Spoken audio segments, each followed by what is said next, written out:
All right, we are live on the air. Welcome back to the latest episode of A Few Good Mics, episode 20. I'm back from being gone for a week. I know you guys are glad to have me. I'm glad to have you. Hello. Hello. We got Nate the drunk over there. What's up? So we'll get right to it. News of the day. Jay Cutler's leaving the Fox broadcast booth before he even starts and joining the Miami Dolphins. First thoughts on the move. Who wants to start? First thoughts on the move. I'm stealing the floor because I love it. It's a good move. I think that it's a huge move for fantasy because I think that the wide receivers there are going to be a lot better off than they would be with Ryan Tannehill. I like Ryan Tannehill. I just feel like he never got over the hump. Like, he's the guy that gets it. Kind of gets like he's that guy that skates by, but he's not great, and he's not like the worst terrible. I know it's going to get brought up. Why not Kaepernick? Because Mooney's the biggest Kaepernick supporter I know of. But I think I'd rather have Jay Cutler there. I mean, I think if you get Jay in the right system and the right mindset, I think he's like top 10 quarterback in the league. He's got the physical ability. He's just like kind of like quarterback smarts are stupid. He's an idiot. But I mean, if you look at some of his bigger years, like the first year he was in Chicago, 27 TDs. He had 28 2 years ago. I mean, those aren't bad. He's throwing for almost 4,000 every season. And I mean, if you go to Kaepernick's only had 2 seasons where he's throwing 3,000 yards. And he's never thrown over 21 touchdowns in a season. I mean, he used to use his legs. I don't even know in the past like 2 years if he's been like a threat with his legs either. But I love the move. I think it's great. I think they're better off with Cutler than they are Ryan Tannehill. Outside of he'll have to learn the playbook and everything. But I think it's a great move. I'll take it next. See, I don't mind it. Just because, he's played under Adam Gase before, and I guess that was why they went after Cutler first. And Tannehill, I mean, he had a good year last year, but still he's not compared. That's only compared to what he was before, which is kind of garbage, actually, especially when he was a top 10 pick. And I mean, I guess, I don't know, but I still don't like Cutler as a quarterback, but it's not going to – I don't think they're a playoff team just because – I think they have more issues there than the quarterback. And they lost some pieces on defense, and that hurts them, and they still got a ways to go. But I don't know, for a nice 1-year stopgap until they figure out their future, I think it's fine. Just a fine. I think I don't love it, but it's fine. It's a fine move. Yeah, I mean, I'm kind of on the same page. I mean, I don't think they're that much better with Cutler. However, I do think that, Cutler, like Mike said, I mean, he's got one of the best arms, I think, in the NFL. You put him in the right system. I mean, he's got some good receivers down there in Miami.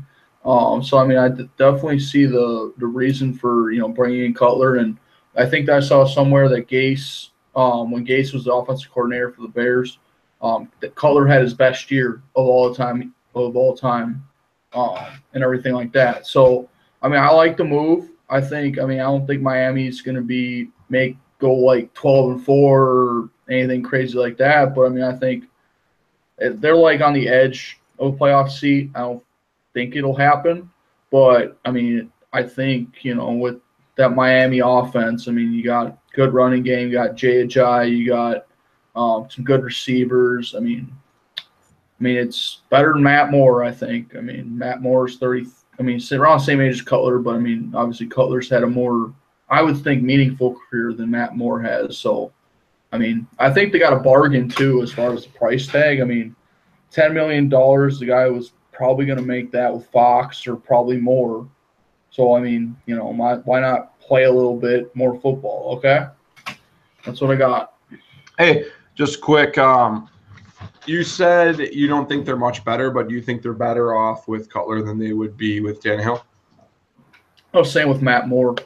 like the guy that who would have been their guy if they didn't go the Cutler route. I mean, they would have saved $10 million, but I mean, I I'm think not talking about money. Like I'm thinking, do you think they're like a better team with Cutler than they are with Ryan Tannehill?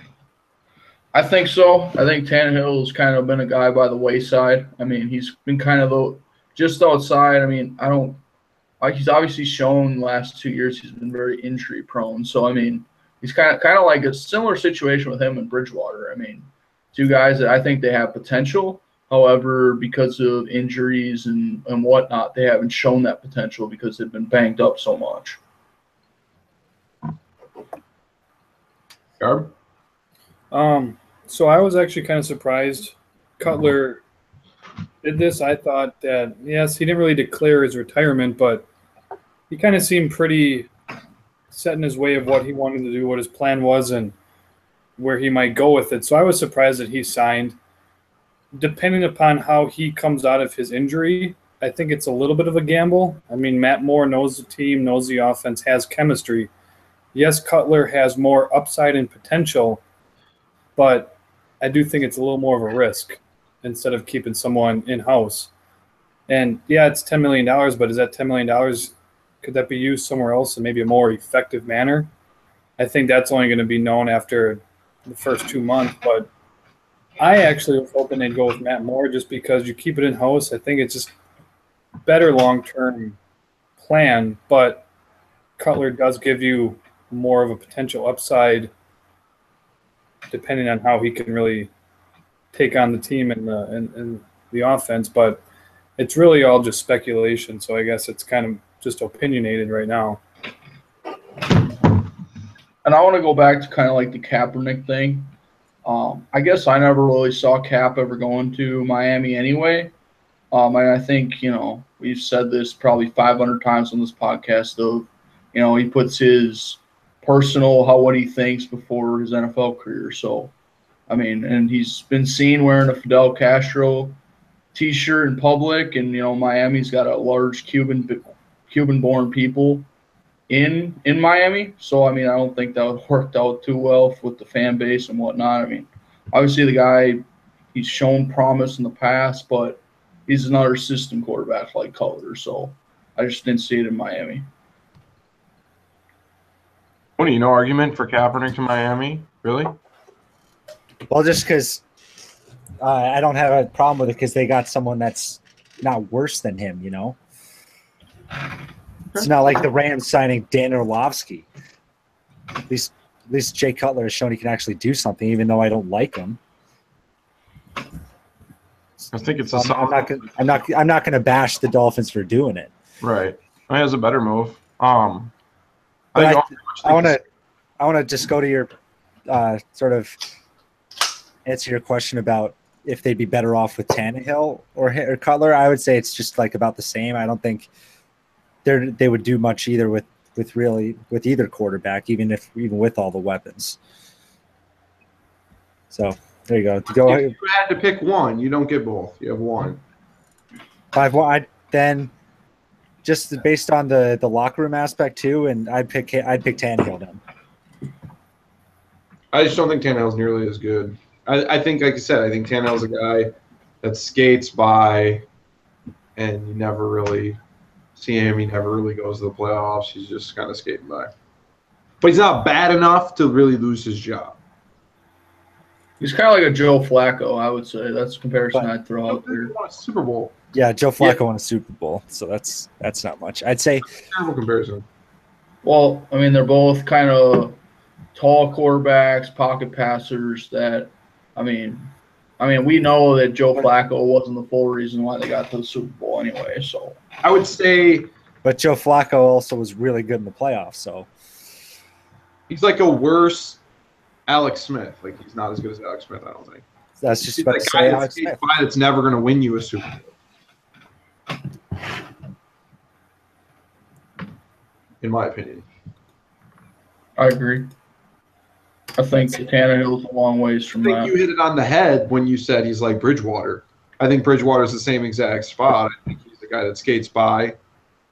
There used to be potential when he's coming out of college, but he just hasn't proven anything. I don't think there's anything really there anymore. I think especially now with the injuries. But even before the injuries, I don't think he takes you to a Super Bowl. No. Well, I mean, you kind of say, I mean, too. The Vikings kind of made a similar move last year with Bradford, and that worked out okay. And I consider Bradford kind of like a Cutler kind of. I would say I would take Cutler over Bradford any day, but I would definitely say that it's kind of like a similar move. Your star quarterback gets hurt, or what you claim is your star quarterback, and you got to bring somebody in that's a little bit notable that can get your receivers from point A to point B. So, a Matt Barkley, my opinion, be about. Oh, he's better than Matt Barkley, but same type of thing. Right, but I'll take I guess this time to say like about Ryan Tannehill. Yeah, I just found out today he's almost 30 years old already. Well, that's kind of where I was like gearing this conversation to was, if you're Miami, what are you doing? And he's not going to get better.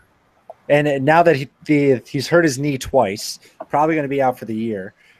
And now that he's going to be 30, they could probably, I think I read they could get out of his contract after this year. So obviously Cutler's not your long-term future. Like what are you going to end up doing with your quarterback position? Future of the team is way up in the air now. Yeah, I don't know. I think they're better off with Cutler. I think if Cutler is in the right spot, like when Nate said, or you said, I don't remember who said it, like Adam Gase, and like when he's in, you've seen it in Denver, when he's in a spot where he's like with coaches he likes and can excel, he's really not a bad quarterback. And I believe he could take you with obvious pieces around him, like you need a decent defense. And like the team that Peyton Manning just went to the Super Bowl on, he had that type of defense. He could get by slinging it a little bit. To a Super Bowl. All right, so I guess we'll top it off with this. What if the Dolphins made the playoffs last year with Tannehill as their guy? Are they a playoff team now with Cutler? I would say they're a 9-7 team, and whether that gets you in the playoffs or not, it's going to be close. It's either going to be a wild card or they're not going to get in. Yeah, I mean, I'd agree with that. I'd have to take a closer look at the conference and the division just to compare everything out. But, I mean, I think Nate's right around there, and I don't think a lot of the losses will fall on the offense either. I think that offense is fairly decent. And I never sure why their defense panned out the way it should have with the talent. Like, on paper, that defense was phenomenal like 2 years ago. Yeah, like I said, they lost some pieces the last few years, but even the only guy you can name on their defense is Ndamukong Suh. But even the last few years, they weren't like the defense they were cracked up to be. Yeah, that's true. I don't think they'll make the playoffs. I do think they'll make a good run early on in their division. I see them beating New England at least once this year, but I don't see them sustaining success long term. I'd say they're going to have probably a pretty good front half, and I can see it falling apart having Cutler there. I just don't think that they're going to have long-term success over the season. And you take a look at I think they'll cut it close with Buffalo for second in the division. Obviously, the Jets are trash, but and then you look at the rest of the conference. They're trying to get a wild card spot. Like Cincinnati's going to be in the race. Then you got Tennessee. I think depending on if Blake Bortles can actually be decent, you got Jacksonville, Indianapolis, of course, if Luck stays healthy, and the Chargers will be better. It's going to be a real tough race. I don't see any way in there for Miami. Nope. But you never know. Injuries can happen anywhere. Obviously.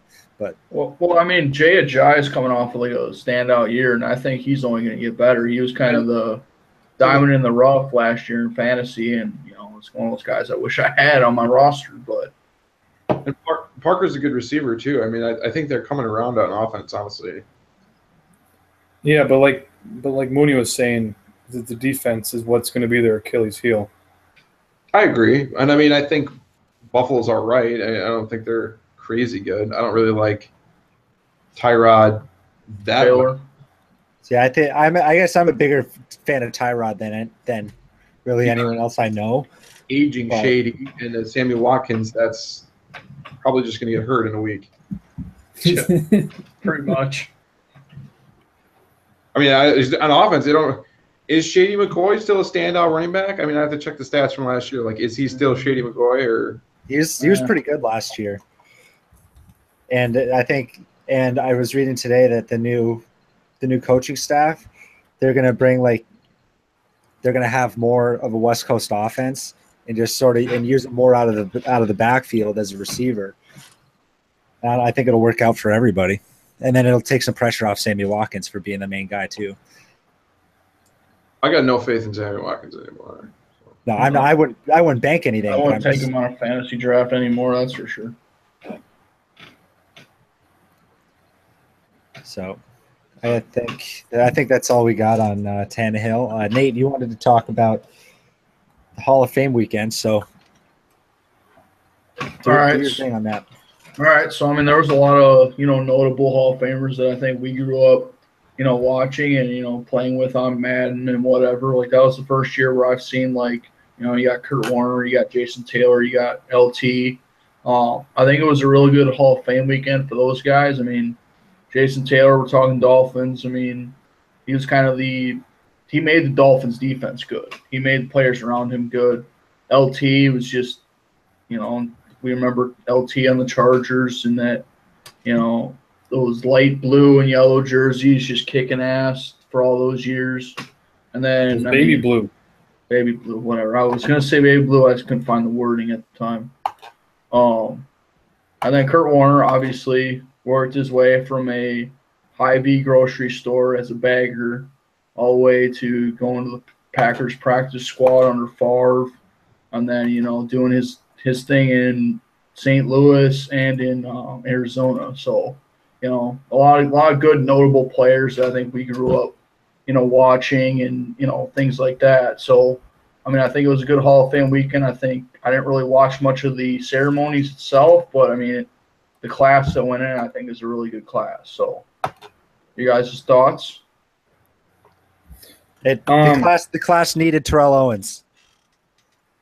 He'll Yes. get there. He'll get there. It's a joke that he's not in already. Yes, he needs to get there. I get it that he was, he had some off the field type of issues, but that's the kind of player he was. He was always making a name for himself. He was always going out of his way to make the game more exciting or interesting. Not that I like it for the context of it, but one of the most famous pictures of him with the popcorn was against Green Bay. But that's the kind of guy he was. He went out there every weekend. He fought hard. And I get it that some voters may be hesitant just because of who he was off the field, but you can't keep him out of the Hall of Fame. And I think it's just a shame that now it's been 2 years. Has it been 2 or has it been 3? That he's 3. Has it been 3? Like 3. That he's not gotten in.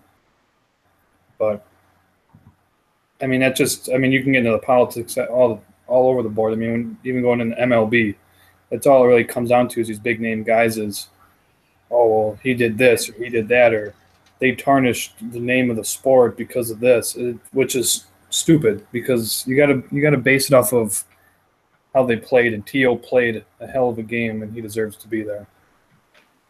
I agree. It's the media taking out their. They got a vendetta It's their against chance T.O. to get back. Yeah, exactly. I think I will say my favorite T.O. Celebration, touchdown celebration, or whatever celebration he was trying to do, is when he was in Dallas. He went on the 50-yard line with Dallas Star and just started dancing. And then he got roundhouse by, I can't remember, some guy from the Cowboys, but I think it was one of my favorite touchdown or whatever celebrations he's ever had. Hell, even when he signed the football, he gave it to a fan. That was good. I think the end of his career screwed him. I I mean, the Niners didn't want him anymore. They traded him, and then he got released twice. I think he was just like, I don't know. If you would have eased up on the antics in the locker room issue, whether it's not really like it's not a football. It's not like a football. It's not, you don't get into the Hall of Fame, I guess, with whatever you do in the locker room. But the reality of it is, I think you do. I think that stuff all matters. You know, teams wouldn't be releasing you if you weren't like an issue or you weren't productive. And I think the end of his career kind of screwed him because he was that guy that made it interesting per se. I mean, I never liked watching him for like the antics and everything. I think that's kind of garbage, but I think that's what's hurting him. And like I said, I don't think two teams would release him, and he'd be traded if he was this super big asset at the end of his stint in San Francisco. So then, according to that logic, is Randy Moss not going to get in the Hall of Fame then? I don't like Randy. That's. I try to keep it in the Randy chat. Moss is here. T.O.'s like here. I think I would agree. I look at it. No. Nate, where's those? Maybe not that he's like not ever going to get in, but he's going to have to wait like 2-3 years. And I'm not knocking that he shouldn't be in there. I'm simply saying the end of his career screwed him, and is why he's not in there right now. Okay. I want to just go back. I mean, if you're getting released from a team, you're obviously not that great. You know, you obviously have issues off the field or on the field that are affecting why you're on that team in the first place. I want to jump back real quick. Nate, what did you have your levels at? I had Moss here and T.O. just like here. Okay. I thought you had it the other way around. Never mind. No. Randy Moss, I mean, he was another guy that had his off-the-field antics. I mean, for crying out loud. I watched the documentary, or 30 for 30. I mean, for Christ's sake, it took him he screwed up 3 times before he finally got into Marshall. I mean, it's like, you know, if you want to say off-the-field antics, personally, I still think Randy Moss would be either a first or second ballot Hall of Famer. So, I mean, I think, you know, T.O., Mike's right. I think T.O. showed his shine when it was the Jerry Rice T.O. days in San Francisco. But after that, I mean, yeah, he's with Dallas. Yeah, he's with the Eagles. I think he was with Buffalo, I want to say, too. And it's like, he wasn't really a household name in those years versus when he was in San Francisco. Either outside of his antics, he wasn't a factor. I think the only reason he was talked about in the end was because he was tearing apart locker rooms. Supposedly, I guess I can't say for sure. And I mean, how many you could say, like, argue Randy Moss, but I don't think there's a whole boatload of all Hall of Famers that are, you know, just ripping up locker rooms and getting released at the end of their career by multiple teams. But what do I know? Kermit had. Sipping the tea, looking out the window. Yeah. All right. So the moment that you guys have all been, that you three, I guess, and whoever follows me on Twitter, told you I was going to come back with some rebuttals from last week's episode that I missed.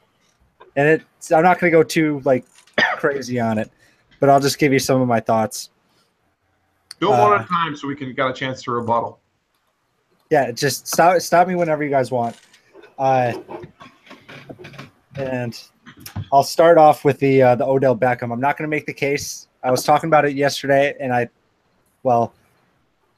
about among us, but I'll back off of that with some thinking. He's not going to get obviously top player in the league money, but just because of the receiver, he's a receiver and not a quarterback. But he's when it's all said and done at the end of this, he's going to be the top paid receiver. I don't think there's any question about that, just because of how important he is to that team and how good he's been his first 3 years. I don't think that's unfair. I think that's fair. I never argue that. I think I don't think he'll ever get max contract money. The only thing I was thinking is that, like, how much is one making in, like, the top player making in a year? Like $25-26 million? $25 million Derek Carr this year.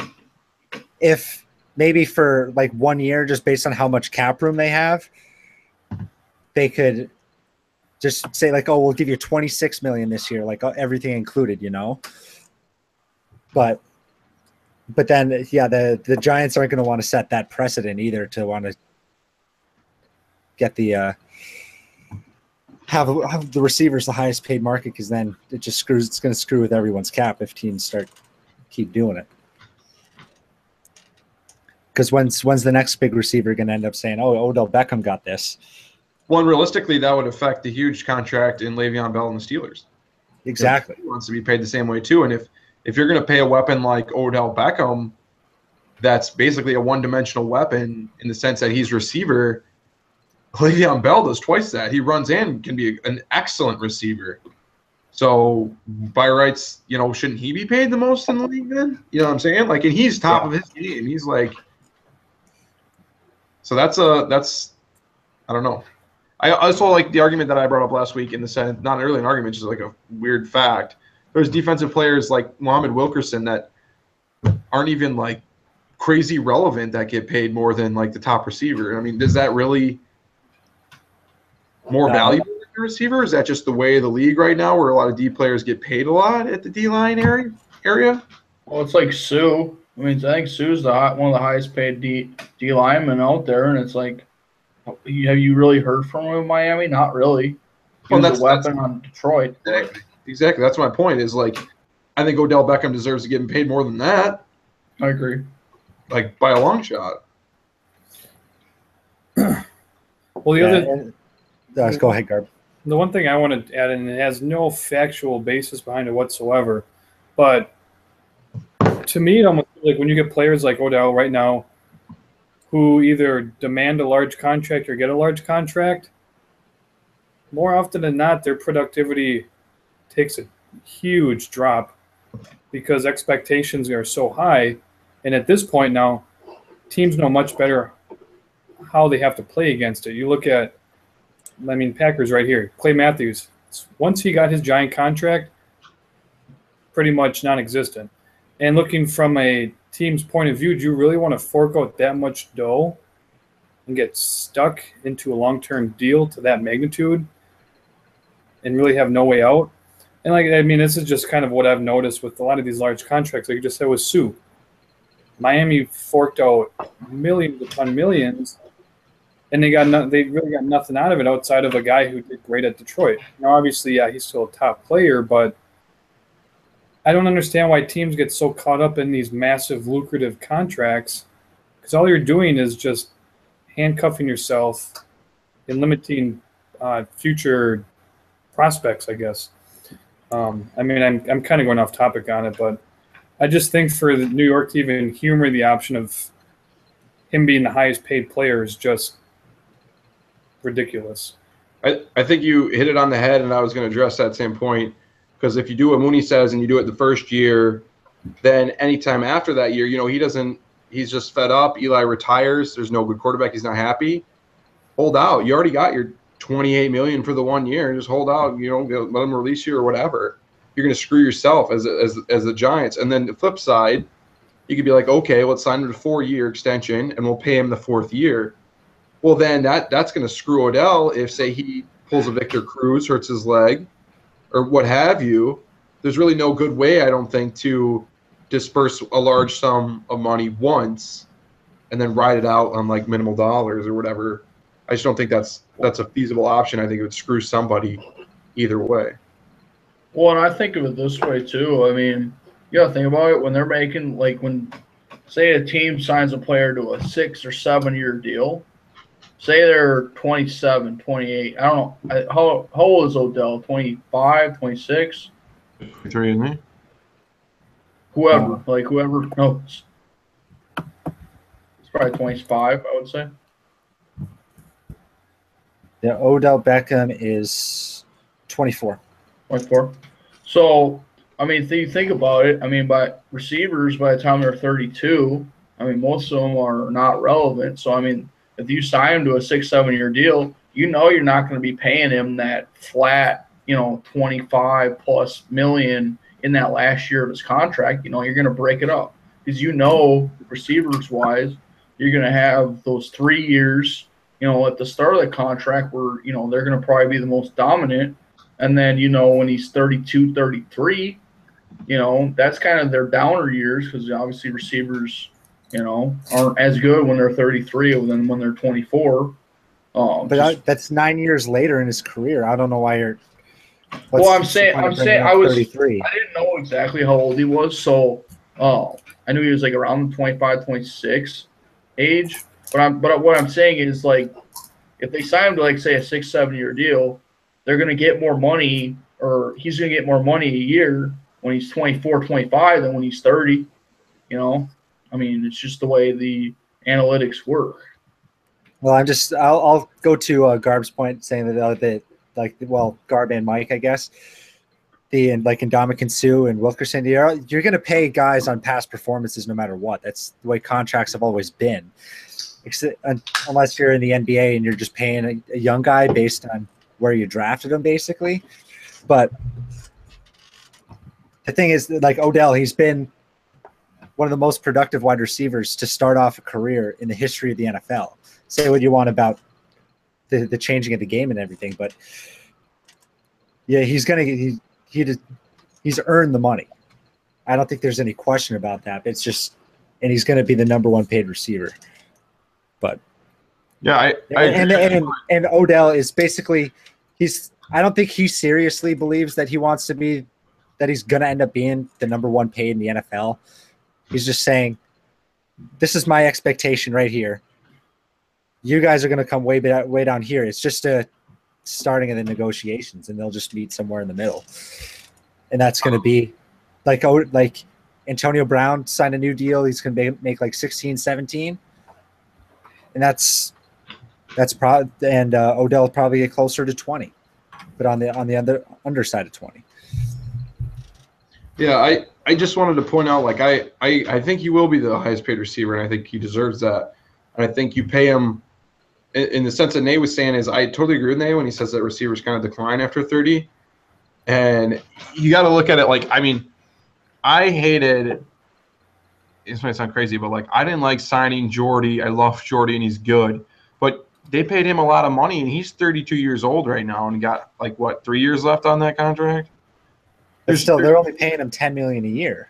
But I'm just saying, there's no way he's going to be more productive. He's going to it slips off after 31, 32. And that's I guess the perk of an NFL contract is it's basically year to year anyway. Right, but I'm saying, like, I don't think the Giants would be have anything to worry about paying Odell. He's so young. He's only going to grow and grow. Like, I didn't always like the Packers re-signing Jordy to such a long, lucrative contract when he's already fairly old. And I love Jordy, don't get me wrong.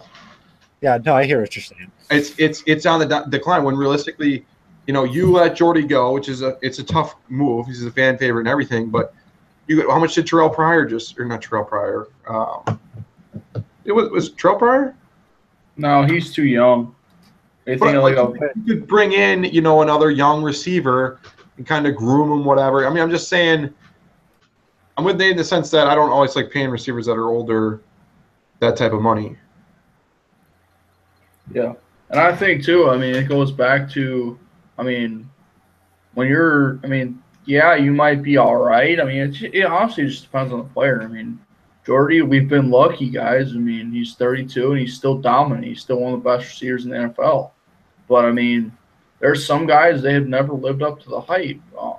It's just one of those things. It's a risk you take as Ted Thompson. It's a risk you take as a owner of the Packers. You might get the production out of the guy. You might not. There's been plenty of teams, and there's been guys on the Packers that, they take, like Clay Matthews is a perfect example. We pay him all that damn money, and now I'm like, God damn it, can we just get rid of him? Like, he's useless now. One thing I want to add in there real quick, just talking about Jordy. I think the one thing that benefits him, though, in his standard of being older, he's a deep threat guy. He's not going across the middle a lot, getting those big hits. It's more of the open field where I think that's benefited him for long-term use, where when you look at Cobb or even back when we had Driver, those guys are going across the middle looking to get clipped and cut by linebackers on any play. So I do understand the argument of Jordy being 32, but you take away the ACL injury, and really, he's not much of a threat to be a part of typical big hit plays. Now, obviously, any play can turn into something like that, but he's not as prone to that style of play. So I think that's one thing to factor in, just looking at Jordy specifically there.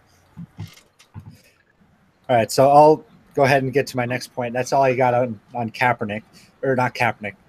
Odell. Kaepernick is the next point, though. You guys were talking about him possibly going to the Ravens and whatnot, and then I think he'd be at least being a backup there and filling in for Joe Flacco. He might miss the first couple of weeks.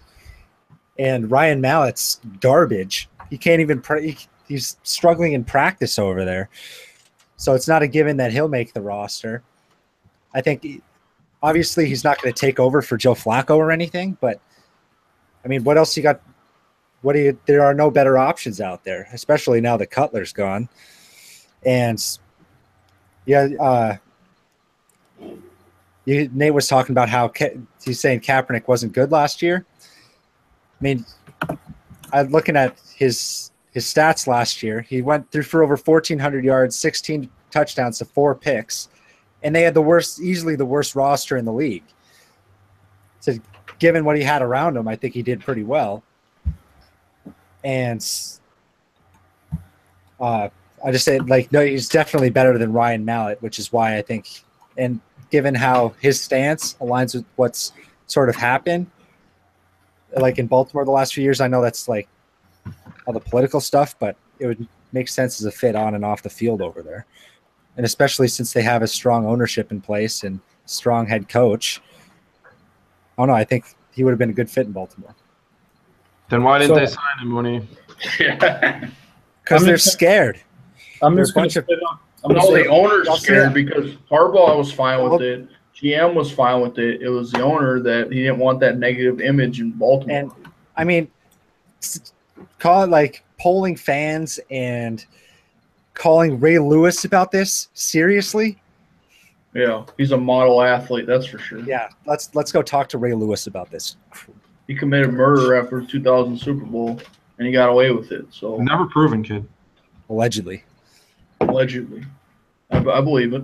Well, I'm just gonna say some other free agent quarterbacks that are still available, just so that we're not all in Kaepernick here. You got RG3, Sean Hill, Christian Ponder, Thaddeus Lewis, Aaron Murray, Keith Wenning, Bruce Gradkowski.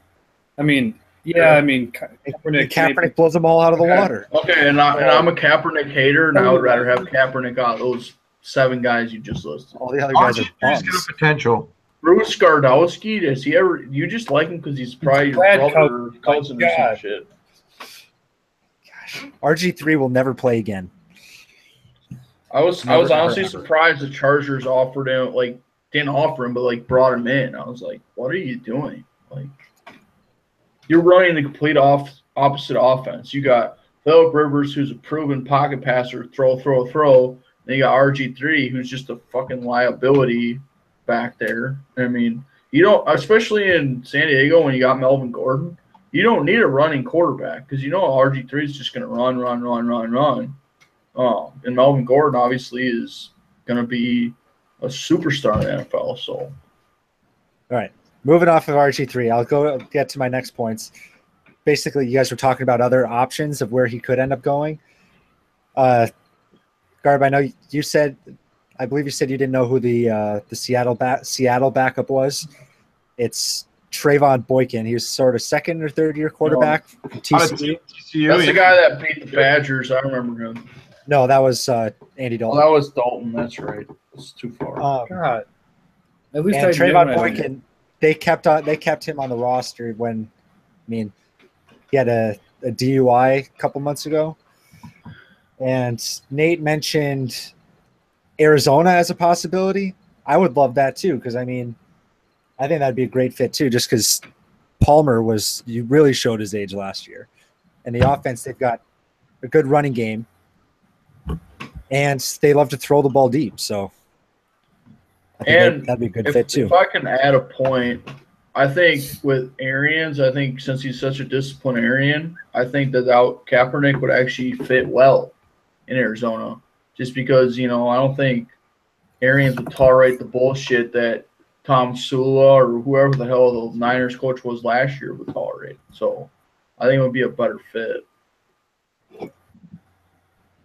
Yeah, and the last sort of correction was you guys were talking about the player that came out against Kaepernick in the stand and all that.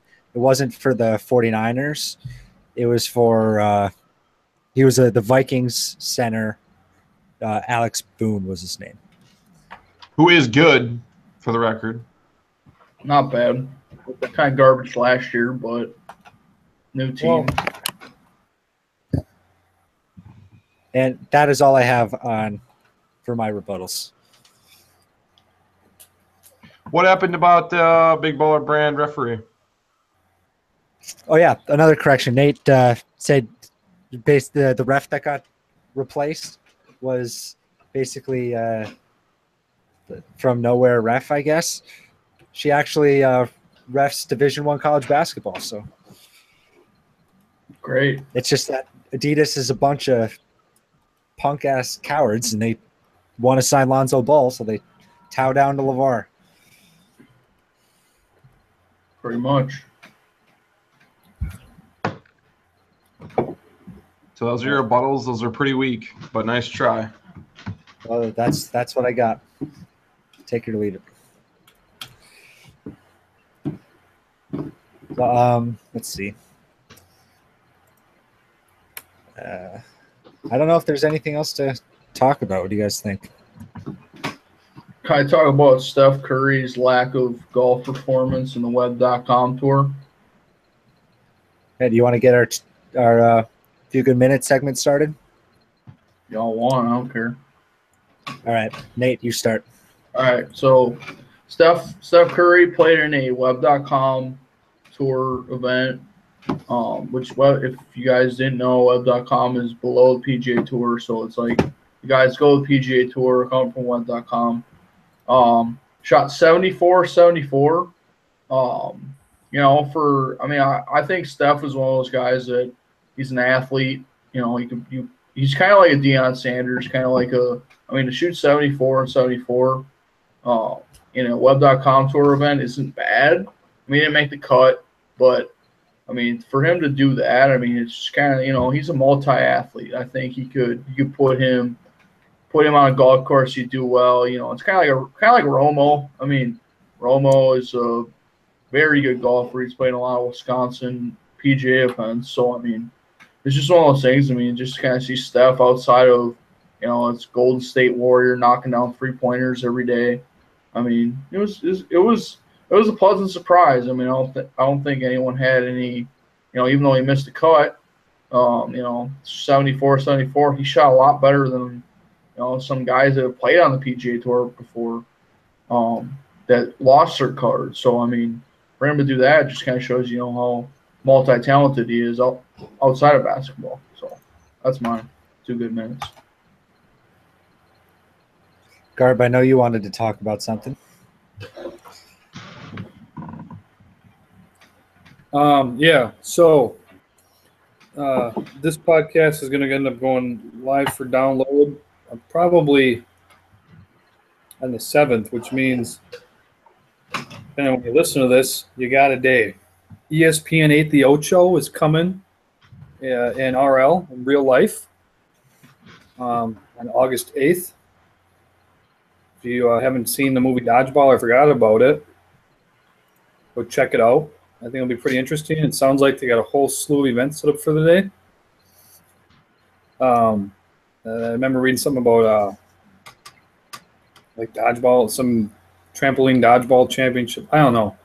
But if you got some free time on Tuesday this week, check it out. It should be something interesting, kind of out of the ordinary.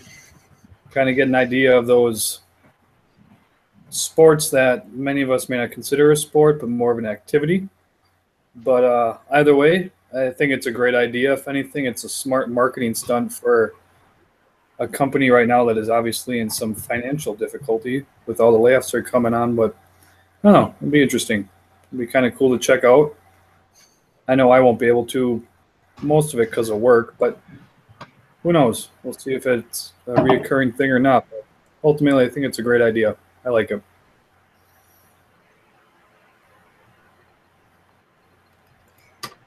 All right, Mike, you're up. Let's go. All right. I'm going to use my little stint here on Mike Fisher retiring. I'm not going to actually talk about Mooney Davis. Get that out of the way right now. Mike Fisher just retired after over 1,000 games. From everything that I've read from when he retired, he put a lot of people tweeted at him a lot, and every single player is like the nicest guy you'll ever meet. Class act, is just an absolute leader. Even when he played with the Senators, it's gonna suck to see him go. He's not gonna be your top line center or your best guy, but he's a class act, which is always hard to see those types of guys go. He reminds me a lot of like a Donald Driver. Just a great athlete, great person, and it sucks to see those people leave. All right. Thank you for that, Mike. I'll take my last 2 minutes on the Chargers getting their backup quarterback, possibly quarterback of the future. They traded a conditional pick for Cardale Jones, the man that made his name off the 4 games, the championship for Ohio State. I thought it was a good trade. I think I reportedly, Adam Schefter reported that he was crying tears of joy after getting traded, which I can believe. Being third string for Buffalo and having to live in Buffalo and then getting to move to LA must be pretty awesome. And I don't know, getting him for that cheap of a price, I think he's got potential. I think he can be a lot better than what the other team in LA has in Jared Goff. And they spent the number 1 pick on him. So I think good low risk, high reward move from the Chargers. Can I say too that Cardale Jones was the guy that says he made Ohio State seem like they were an SEC school with this tweet. He said, "We don't play school, we play football." It just makes Ohio State sound stupider than they already are. So screw you, you stupid Buckeye fans. And Cardale went back to school and earned his degree. So I guess he's grown from that. But I don't know about Ohio State. All right. Unless you got anything else, we can wrap this thing up. I don't got a lot for WWE this week. SummerSlam's coming up in a few weeks, so just kind of keep tuning into that. But yeah, I got nothing else for this week's edition. Come on, football fans. We got preseason football this week. I don't care what it is, but I'm just glad to see football back on my television than baseball and cricket and WWE. Hold the phone. You legitimately have cricket on your television. I've seen it on TV on ESPN because they use that as like 4 years ago. When is the last time you've seen cricket on your television? Tuesday, the Ocho. Yeah, it's going to be on the Ocho, so I'm about to check it out. Lies. Nice try, dude. You're not pulling the wool over on these eyes, buddy. So is the Ocho garb? Is the Ocho going to be like they'll show like intramural sports highlights? Is that what the route ESPN's going for?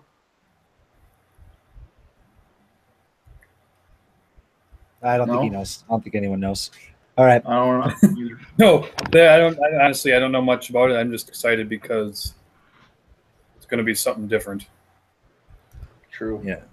But check it out on Tuesday. Otherwise, one last thing I'd like to say. It's August, so I think we got to start getting prepped for Conor McGregor and Mayweather. Oh, jeez. It'll be exciting. So everyone, don't forget August 26th. Don't pay for it, but stream it online. It's football season. We're talking football. Thank God football's back.